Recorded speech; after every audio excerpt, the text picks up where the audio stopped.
দেশের ফুটবলে সংবাদ মাধ্যমের আগ্রহ বেড়েছে উল্লেখযোগ্য হারে, সেটাও যৌক্তিক কারণে। ফুটবল নিয়ে আগ্রহ জাতীয় দল ছাপিয়ে বয়সভিত্তিক দলেও ছড়িয়েছে। এ কারণেই বুধবার অনূর্ধ্ব ২৩ দলের প্রত্যাশার কথা শুনতে মিডিয়ার ছিল সরব উপস্থিতি। টিম কতভাবে আরো ভালো ইমপ্রুভমেন্ট আসবে। বাংলাদেশ অনূর্ধ্ব ২৩ জাতীয় দল অনুশীলন শুরু করেছিল এশিয়ান কাপ বাছাই পর্ব শুরু হওয়ার বেশ কিছুদিন আগে। ঢাকায় সপ্তাহ দুয়েক অনুশীলন ক্যাম্প করার পর দল বৃহস্পতিবার উড়াল দেবে বাহরাইনে। সেখানে পুরো স্কোয়াড নিয়ে অনুশীলনের পাশাপাশি স্বাগতিক দেশের বয়সভিত্তিক দলের সাথে ২টা অনুশীলন ম্যাচ খেলবে বাংলাদেশের যুবারা। সে উপলক্ষে দলটার কোচ সাইফুল বারী টিটু জানালেন দলের প্রস্তুতি আর লক্ষ্য সম্পর্কে।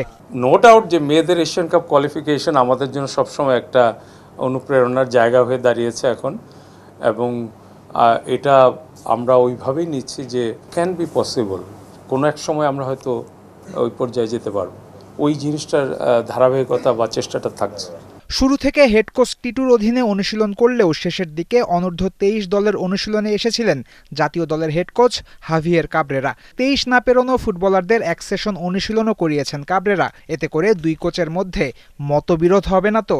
টিটু উড়িয়ে দিয়েছেন তেমন সম্ভাবনা। যেহেতু হ্যাভিয়ার অনেকদিন ধরে ন্যাশনাল টিমে কাজ করছে, সো তার গেম মডেলটা এখানে আসাটা এমন কোনো অবাক হওয়ার ব্যাপার না, যেহেতু হংকংয়ের ম্যাচটাও আমাদের প্রায়োরিটি সবচেয়ে বেশি, যেহেতু এশিয়ান কোয়ালিফায়ার্স।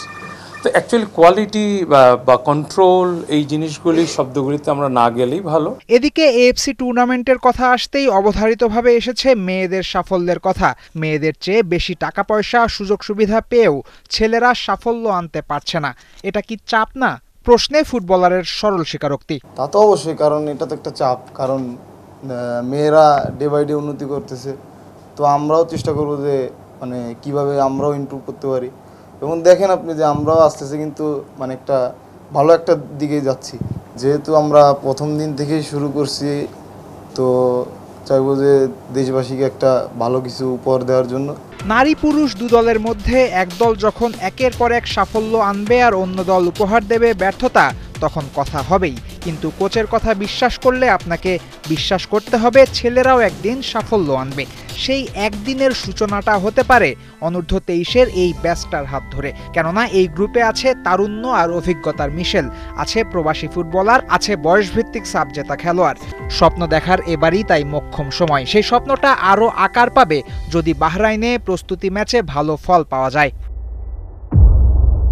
ফয়সাল হাবিব, ৭১।